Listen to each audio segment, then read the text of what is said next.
Matter गया है. It is true victory for all speak Asians. और बहुत दिनों के बाद एक positive news I.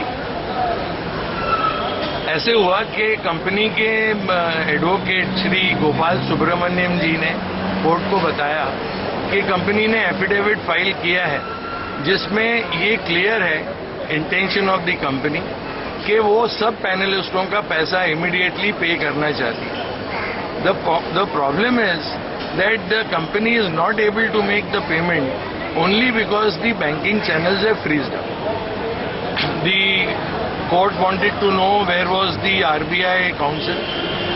Because the RBI counsel was not available, the court took a very serious view of it and passed strictures that the court wants to see the RBI and the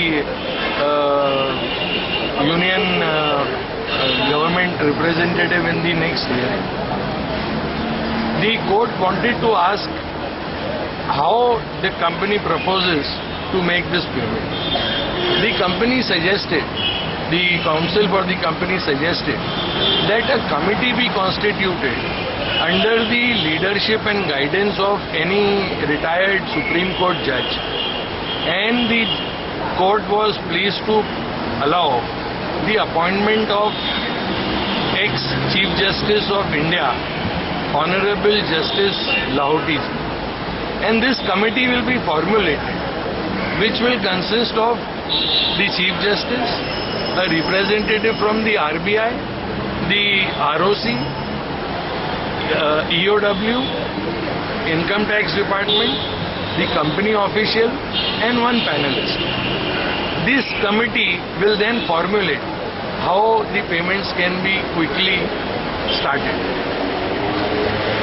The court wanted to know if the company was ready with the entire data of all outstandings.